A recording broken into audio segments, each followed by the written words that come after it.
Puji Tuhan, Shalom, selamat kita berjumpa lagi di dalam kasih daripada Tuhan Yesus Kristus. Kiranya kita selalu senang merenungkan firman Allah, mendengarkan firman Allah. Pasti kita akan beruntung dan berhasil di dalam kehidupan kita. Mari kita akan membaca renungan yang terdapat lagi di dalam Galatia pasal yang kelima, ayat yang ke-22 sampai ayat yang ke-24. Tetapi buah roh ialah kasih, sukacita, damai sejahtera, kesabaran, kemurahan, kebaikan, kesetiaan, kelemah lembutan, penguasaan diri.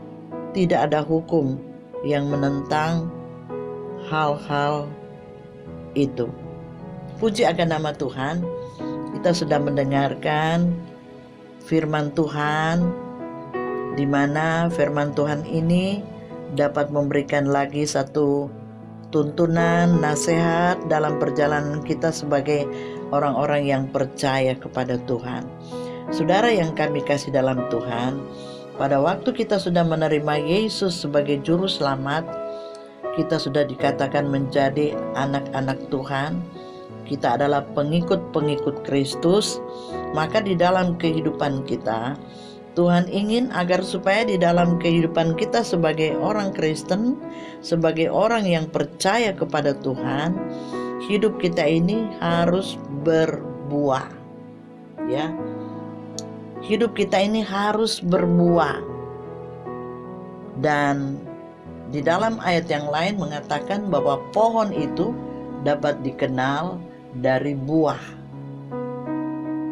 Saudara-saudara yang kami kasih dalam Tuhan, ketika kita sudah menjadi anak Tuhan yang percaya kepada Tuhan, tentunya di dalam pengiringan kita kepada Tuhan, ya, kita beribadah kepada Tuhan. Hidup kita ini kita mencari Tuhan, kita mendengarkan nasihat firman Allah, ya, kita beribadah di rumah Tuhan, kita diisi dengan kebenaran firman Allah. Nah, ketika kita sudah diisi dengan firman Allah, biarlah firman Allah itu, saudaraku sekalian, harus tertabur di tanah hati yang baik. Benih firman Allah itu harus tertabur di tanah hati yang baik. Kalau benih firman Allah itu tertabur di berbatu-batu, tanah yang berbatu-batu, semak duri, ya, atau dijatuh di pinggir jalan, benih-benih itu. Tapi benih yang terakhir kalau tertabur di tanah hati yang baik, ya, tanah yang subur, pasti, ya, dia akan berbuah, bertumbuh dan berbuah. Demikian juga kita sebagai anak-anak Tuhan. Dalam pengiringan kita kepada Tuhan harus berbuah, ya. Harus ada buah roh. Hidup yang menurut roh harus berbuah. Di sini adalah 9 buah roh. Buah roh, 9 buah roh itu harus ada di dalam kehidupan sebagai orang yang percaya kepada Tuhan. Ada 9 di sini. Ialah 1, kasih. Apakah ada kasih dalam kehidupan kita? Kedua, sukacita. Apakah ada sukacita dalam hidup kita? Apakah senantiasa ada damai sejahtera? Apakah di dalam kehidupan kita ini ada buah kesabaran? Sabar di dalam menghadapi segala tantangan, ujian, kesulitan, ya. Kemurahan, apakah buah kemurahan itu ada? Orang yang murah hati, suka memberi, ya. Ada buah kebaikan, ada buah kesetiaan. Apakah buah kesetiaan itu ada dalam kehidupan kita? Kesetiaan artinya setia dalam keadaan situasi apapun. Meskipun ada pencobaan, ujian, sebagai anak Tuhan harus tetap setia kepada Tuhan. Dikatakan di sini kelemah lembutan. Nah, yang terakhir, buah yang ke-9 adalah penguasaan diri. Orang yang ada penguasaan diri luar biasa, ya. ada penguasaan diri, tidak cepat emosi, tidak cepat marah, tapi hatinya penuh dengan kesabaran. Ada buah kesabaran di dalam hidupnya. Tuhan izinkan segala sesuatu itu ujian dalam kehidupan kita untuk memurnikan kita, supaya kita menjadi anak-anak Tuhan yang sungguh-sungguh berbuah. Artinya hidup kita harus berbuah, ya, menunjukkan teladan yang baik, ya, baik dalam perkataan kita, sikap kita. Maka itulah yang diinginkan oleh Tuhan. Tetapi buah roh ialah kasih, sukacita. Ada 9 buah roh, kiranya ada itu di dalam kehidupan kita.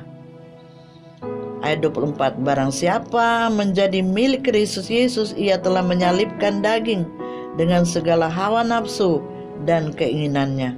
Ayat 25, jikalau kita hidup oleh roh, baiklah hidup kita juga dipimpin oleh roh. Jadi kalau kita hidup menurut roh, maka kita harus juga hidup kita dipimpin oleh roh, dipimpin oleh Tuhan, ya, mau diatur oleh Tuhan hidup ini, supaya hidup ini akan berarti, nama Tuhan dipermuliakan. Kita bisa mengeluarkan buah-buah yang manis dimanapun kita berada. Di kantor, di tempat pekerjaan, kita mengeluarkan buah yang manis yang dapat dinikmati semua orang. Puji akan nama Tuhan. Mari kita berdoa. Terima kasih Tuhan buat kebenaran firman-Mu yang telah kami dengarkan saat ini. Tolonglah kami Tuhan, agar supaya di dalam kehidupan kami senantiasa ada buah roh. Tuhan tolong kami, agar supaya kami dapat melakukan kebenaran firman Allah ini. Tolong kami supaya kami betul-betul menjadi anak Tuhan yang bertumbuh dan berbuah, mengeluarkan buah yang manis yang dapat dinikmati oleh semua orang. Tolonglah kami supaya kami senantiasa ada penguasaan diri di dalam kehidupan kami. Biarlah hidup kami senantiasa dipimpin oleh Roh Kudus, supaya dari hari ke hari hidup kami semakin hari semakin baik dan semakin indah, dan nama Tuhan dipermuliakan. Puji Tuhan, terima kasih Tuhan, kami sudah mengucap syukur atas kebenaran firman Allah ini. Biarlah semuanya yang sudah mendengarkan boleh diberkati oleh Tuhan, dalam nama Yesus. Haleluya, amin.